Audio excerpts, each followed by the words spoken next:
Now, it's the Sports Extra. Hey everybody, Ronnie Duncan here, doing sports and having fun because the Cavaliers won a game on Tuesday. Then they won again Wednesday. That was 2 in a row. Could they do it 3 in a row in Philly? Let's go to the videotape because early in the first half, the Cavs were up at this point. Isaac Okoro, the long distance three, 5-2. Then Colin Sexton, man, he went a hot hand, 28 points, 7-2 Cavaliers. Cavs led 56-47 at the half. Could they hold on? That was the big question. How about Jared Allen with the three-point? That's a big fella, right? 63-59 Cavs. However, in the fourth quarter, it was bang, bang. I'm talking Allen, Jones beat. 89-87 Philly. Game went into overtime, and that's when Darius Garland took over. The baseline teardrop, 101-96. The Cavaliers with 1:17 to go, and then you got Garland. Money in the bank. Cavaliers win this one, 112-109. He had 24. The winning streak is 3. We just fought really hard. We knew that coming into this game, it was going to be a tough one. But, I mean, everybody played really well. Everybody contributed. Hey, how about that? Now let's talk about the Browns. And what about the future of tight end David Njoku? Is he going to stick around? I don't know. The secret's out. He wanted out last season because the Browns signed Austin Hooper, and then they got the free agent, and then they got the draft, and Harrison Bryant, and the guy says, I won't play here no more.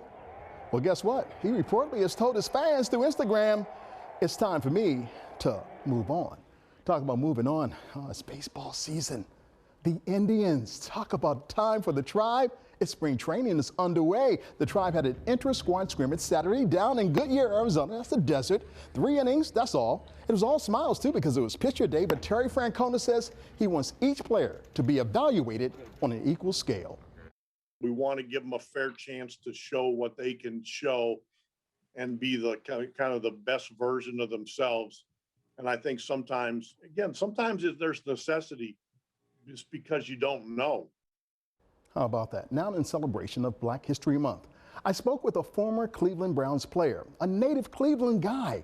He recalls the first World Series championship team that had 2 African Americans on the team. 1948, you remember, Larry Doby and Satchel Paige on board. Oh, that was the essence, man. I was 10 years old. We all made a route down to the stadium to see that. Satchel Paige, Larry Doby were my 2 heroes. Today, the 82-year-old Tidmore is passing that same winning spirit to his grandson, Aiden Monroe. The same spirit he says he got from Larry Doby and Satchel Paige. Tidmore also has fond memories of the Cleveland Browns, watching 2 black superstars leading the way in Marion Motley and Bill Willis Sr. As the Browns won numerous titles in the 1940s, well before Jackie Robinson ever donned a Brooklyn Dodgers uniform. It was a landmark to have 2 blacks in those days. And this is a time when the civil rights are being bruised and kicked around, and we could still have 2 superstars we could go see because we knew one day we'd break through and get the full freedom that we were entitled to. Sam Tidmore, a mighty man who has lived it all. He has no animosity. He just wants things to get better. And we thank you for saluting Black History with us tonight. 3, 2, 1, I'm done. That's sports. More news is coming up next on 19 News. I'm Ronnie Duncan. I got to go, y'all. Paying me overtime.